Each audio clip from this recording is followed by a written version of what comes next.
Today our topic of discussion will start with cerebellum. The first part of cerebellum what we will discuss is the location and blood supply. Let us draw the midbrain first. This is midbrain, pons and medulla.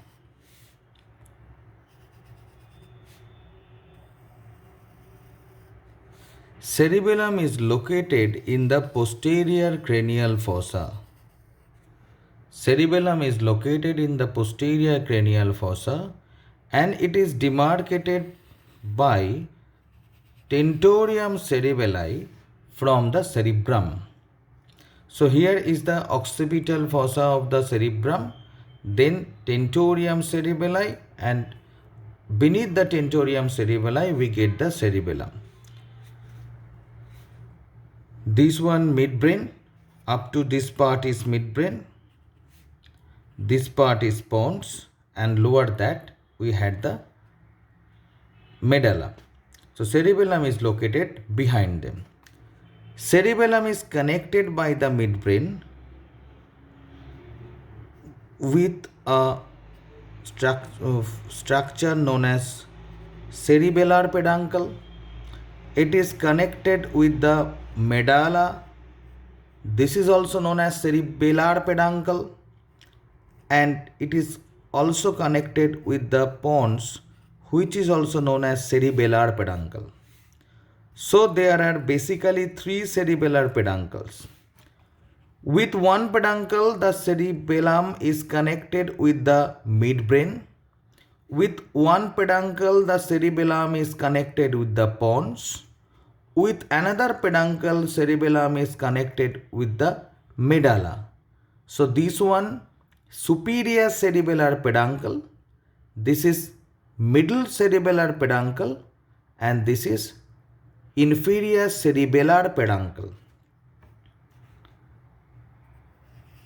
If we see the blood supply of cerebellum, this one foramen magnum, and we know the vertebral artery ascends through the foramen magnum. In front of the pons, the two vertebral artery meets.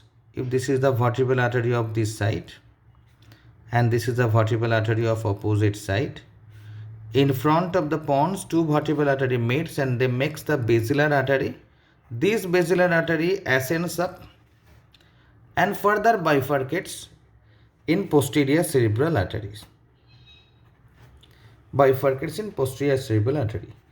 Previously, we have learned that from the fourth part of vertebral artery, the anterior spinal artery originates.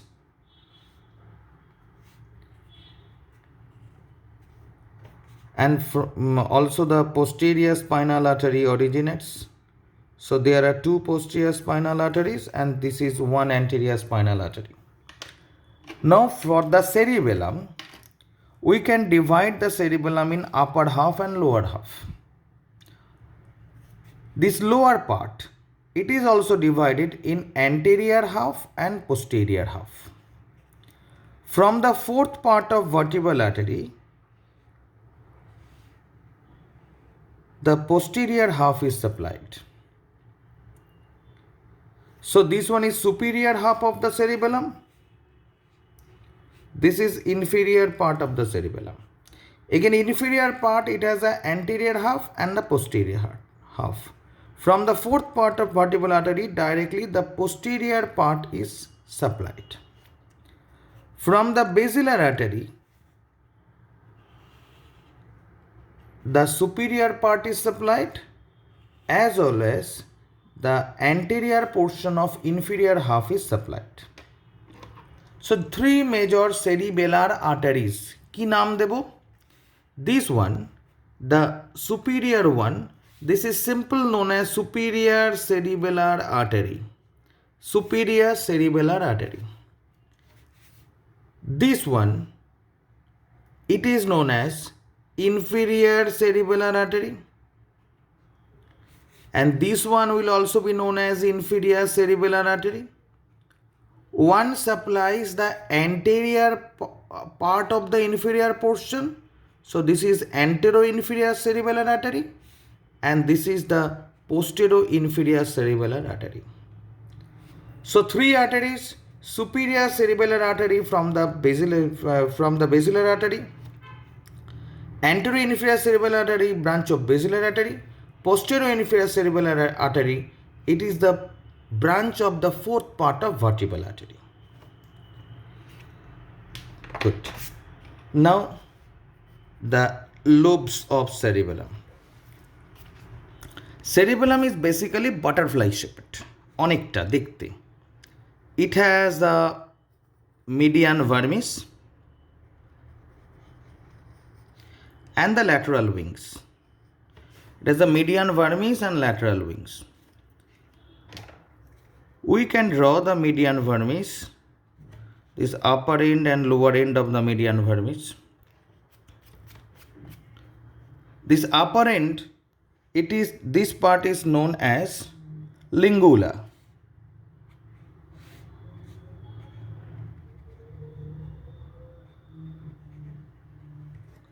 And this is known as nodule.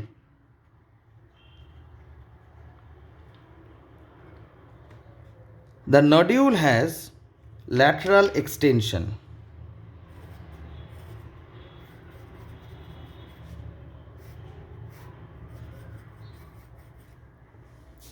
This lateral extension of the nodule, it is known as flocculus.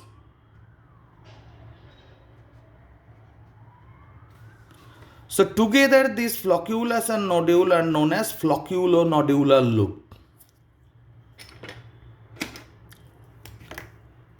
Now after the lingula,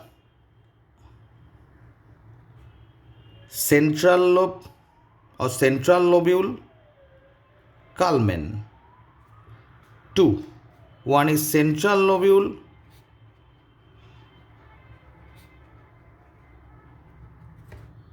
another is known as culmen.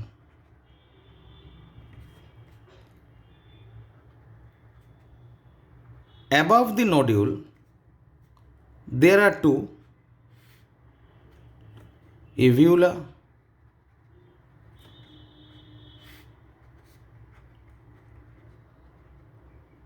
pyramids. In some book it is written pyramid, but it is better to utter as pyramids. Central lobe, it has a small lateral extension which is known as ala, and culmen has the lateral extension quadrangular in shape known as quadrangular lobule. So this one is ala and this is quadrangular lobule.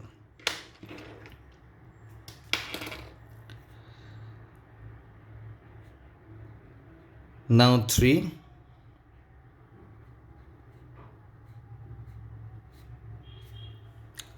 These three are known as declive, folium, tuber. Declive, folium, tuber.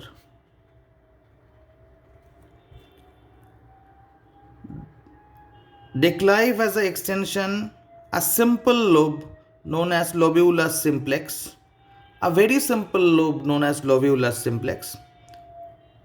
Folium, semilunar extension known as superior semilunar lobule.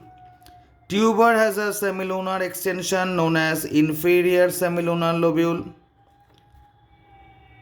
This pyramids and uvula, it has two extensions known as biventral lobule and tonsil. Biventral lobule and tonsil. So cerebellum grossly it looks like this.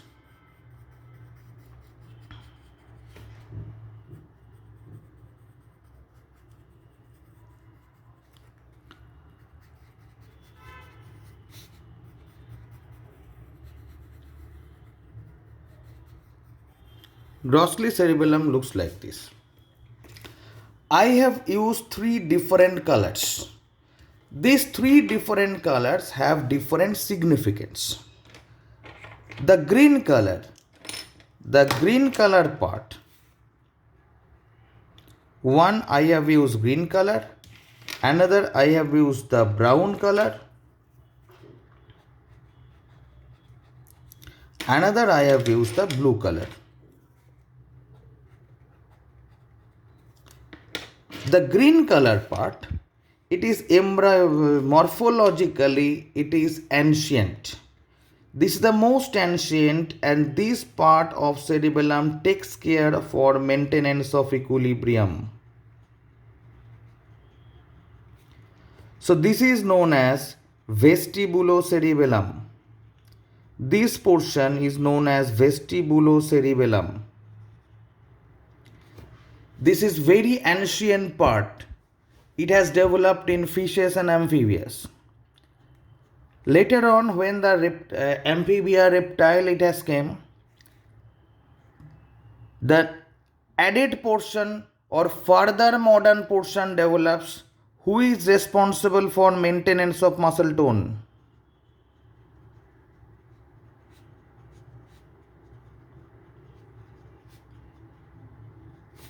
This portion is known as paleocerebellum. This one is vestibulocerebellum or called archicerebellum. Archi means old.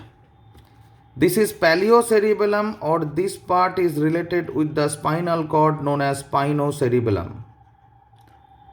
It is related to spinal cord, so this is known as spinocerebellum.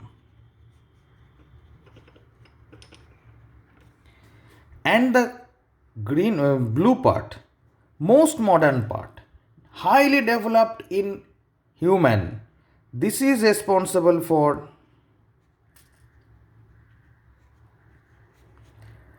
fine coordinated motor movements. As if this one I am writing. This is fine coordinated motor movements. Not only the motor movements, these motor movements must be fine and coordinated. So this is known as neocerebellum.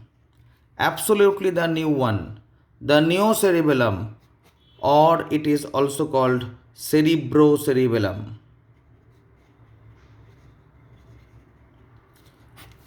So we can imagine as if this is the ancient portion of the cerebellum. Over that, the new portion of the cerebellum develops. So this is our ancient portion of the cerebellum. Over that, the new portion of the cerebellum develops. So if this one is archicerebellum, responsible for equilibrium, this one is paleocerebellum, responsible for muscle tone, and over and above, the most modern part of the cerebellum developed, who is responsible for fine coordinated motor movement. Not only the simple motor movement, it is fine coordinated motor movement. So cerebellum functionally can be divided 1, 2 and 3. Archicerebellum, paleocerebellum, neocerebellum, or vestibulocerebellum, spinocerebellum and cerebrocerebellum. Again, we are returning in this figure. So that is why I have used 3 different colors. So this lingula and nodule along with the flocculonodular lobe, this part is the portion of the vestibulocerebellum. Central lobule, culmen and their extensions. This is the part, their extension, their wings. Along with pyramids and uvula, these two are the portion of paleocerebellum. So they are responsible for muscle tone. They are responsible for maintenance of the muscle tone. Whereas declined folium tuber and lobule simplex, superior semilunar lobule, inferior semilunar lobule, biventral lobule, and tonsil. These all the major portion, a huge portion, this is the neocerebellum. In viscera, we can find a fissure in between these two known as the fissura prima or primary fissure. In viscera, we can see the fissure and we can see a big fissure here known as horizontal fissure.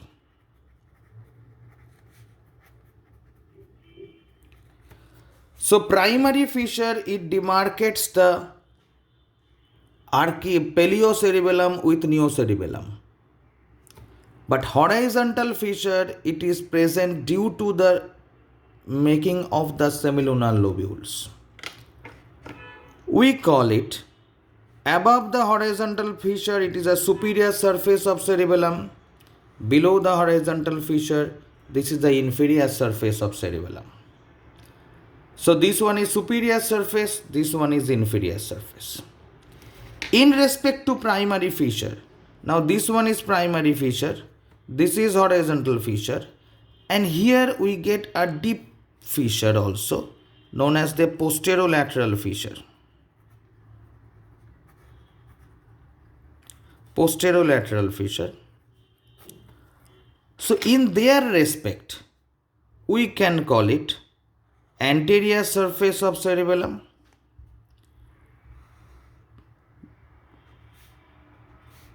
so above the primary fissure, this is anterior lobe. This is anterior lobe. Primary fissure to posterolateral fissure is posterior lobe. And below the posterolateral fissure is flocculonodular lobe.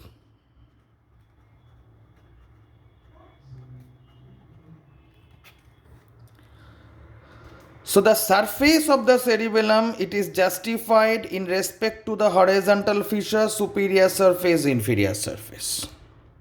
Lobes of the cerebellum is justified in respect of primary fissure, posterolateral fissure. Above the primary fissure, anterior lobe. Primary fissure to posterolateral fissure is posterior lobe, and below posterolateral fissure is flocculonodular lobe. So there are 3 lobes but 2 surfaces. So here we discuss the location of the cerebellum, connections with the brainstem, 3 cerebellar peduncles and blood supplies. We describe the lobes, parts of the vermis, and the functional division of cerebellum. We describe the surfaces of the cerebellum in respect to the horizontal fissure.